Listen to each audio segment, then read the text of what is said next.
there are some just really important things to mention here. So roadway and traffic flow improvements, increasing walkability and making sure we have a strong transit system. It's not just about cars. I think Springfield has been known for a long time as being kind of like a drivable community, but not necessarily a walkable or bikeable community. So it's all about making sure that people can get around and get to work and do the things they enjoy, while also being able to walk, bike, take the bus, drive.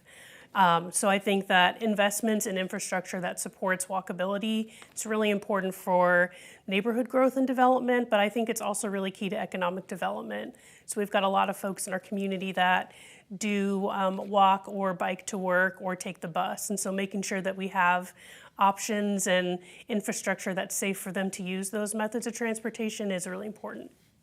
We don't just want to be able to build it, we want to be able to maintain our infrastructure for years to come.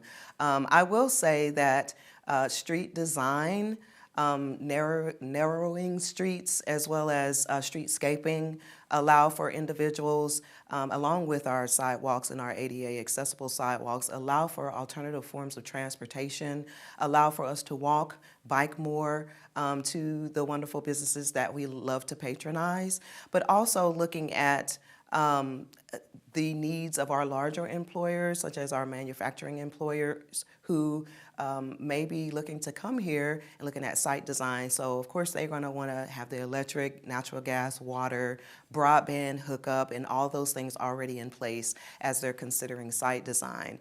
But also green infrastructure. We don't want to forget about green infrastructure, how that impacts water quality as well as air quality, and it beautifies, it adds to quality of place with native plantings, and allow for just a place for us to enjoy more for years to come. I think when we're looking at infrastructure improvements, certainly we want to look at the improvements that align with our goals as a community. But on top of that, I think we want to look at prioritizing projects that can leverage either private investment or other external investment, so that when we invest in an infrastructure project, it has cascading effects in terms of adding housing, in terms of adding good jobs, in terms of adding community amenities or other economic activity that benefits the residents of Springfield. If we are just investing in infrastructure by itself, with nothing that it leverages or nothing that it leads to, then we're not making full use of our money. I think a good example of that are investments that we're making in the Grant Avenue Parkway, which is utilizing federal funds for the infrastructure investment. It's taking a corridor that is currently not utilized to its full potential, and we're making those investments in a way that will attract private investments along the corridor once it's done.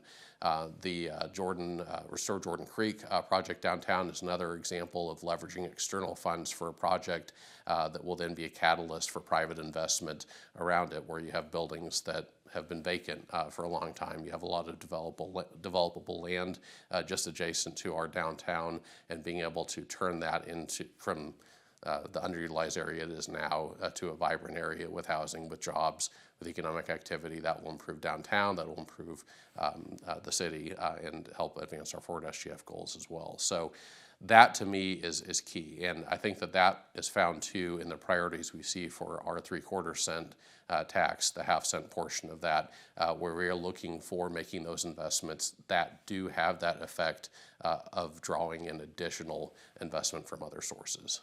So infrastructure is a whole other conversation, and it seems like the city as an entity has some responsibility in infrastructure. And I feel like one of the things we need to pay attention to, and I'm kind of back to neighborhoods again off of the 3 questions, there's a common thread through here. Some of our older neighborhoods really need some attention to their stormwater and how they handle that and how it's been handled in the past. Sidewalk improvements, street lighting, some of the things that maybe weren't thought about as much in the past decades needs to be sort of brought up to speed for some of the older neighborhoods. I also think about our clean water system. I know City Utility does a great job of delivering that to everybody, but looking at the infrastructure, looking at the old areas and making sure that that is up to speed and up to date is one part of that water infrastructure that we need to consider strongly, but also we've got to be looking at what our water source looks like. What is Where do we get our water? What is the watershed, the water quality around our city? And not just around our city at Fellows Lake and some of the other places where we get our water. We got to remember that our water comes from Stockton Lake. And so thinking a little bit broader and bigger picture about water, I feel like we should be thinking about how to protect that in the decades to come. Lastly, I think one of the infrastructure improvements that we need to make is about transit. We just formed a local organization called the Urban Land Institute, and that's all about best practices of how we grow as a city. And one of the things I think we've got a lot of room for improvement on is transit. And it's not going to happen overnight. It's going to be creating more demand for transit and changing the perception of people that transit is not just for poor people. I also think that thinking about our arterial corridors and creating a demand for transit is going to be another part of that conversation.